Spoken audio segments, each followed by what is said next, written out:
আমি তো একটু জানতে চাচ্ছি যে যারা পদত্যাগ করেছে, হ্যাঁ, তাদের ধন্যবাদ। জড়িত আছে কিনা আমি জানি না, এবং রাস্তাটা আমার কাছে খটকা লাগছে। আমি যখন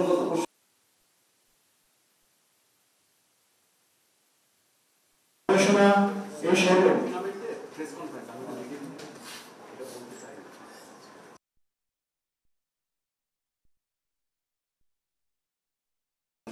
আমরা হুট করে কিছু করতে চাচ্ছি না, আমরা একটু সময় নিচ্ছি, কিন্তু কাজ প্রক্রিয়া চলছে। স্যার, আপনি জানেন আপনি সম্প্রতি সময় গোলকেশ্বর পরিদর্শন করেছেন। কর্মকর্তা যারা সময় বিভিন্ন সময়ে ফ্যাসিস্ট সরকারের বিরুদ্ধে রাজপথে নেমেছে,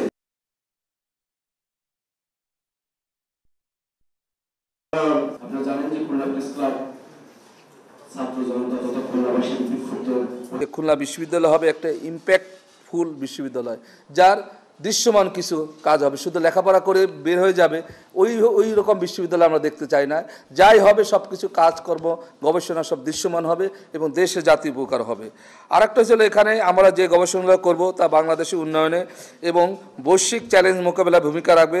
আমাদের শিক্ষার্থীরা এমনভাবে দক্ষ হয়ে উঠবে যেখানে তারা যেখানেই কাজ করুক না কেন তারা একটি ইম্প্যাক্ট তৈরি করতে পারে।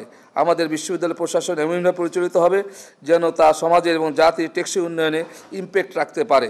আমি খুলনা বিশ্ববিদ্যালয়কে আপনাদের সকলের সহযোগিতা এবং বর্তমান প্রশাসনের গতিশীলতা দিয়ে ইম্প্যাক্টফুল বিশ্ববিদ্যালয়ে পরিণত করতে চাই। আমাদের যে অভাবটা সেটা বলছি যে কয়েকটা বেশ সমস্যা, জমির অভাব, 2 নম্বর হচ্ছে আবাসিক হল আমাদের বেশ আরও কয়েকটা দরকার, কারণ ছাত্রছাত্রীদের তাদের প্রচণ্ড দাবি, এবং একাডেমি ভবনও আমাদের আরও 2-1টা দরকার।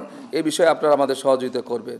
আরেকটা আমরা বড় আকারে একটা কাজ করতে চাচ্ছি যে ইন্টারন্যাশনাল কনভেনশন সেন্টার, সেটাও যদি আমরা এই বিশেষ করে যেহেতু এই ধরনের সেন্টারগুলো সম্মুখীন হয় এবং সেখানে আমরা যে ফিশারিজ কমপ্লেক্সটা যদি আমরা আমাদের অধীনে নিয়ে আসতে পারি, সেখানে আমরা বড় ধরনের একটা ইন্টারন্যাশনাল কনভেনশন সেন্টার আমরা করার চিন্তা ভাবনা করছি।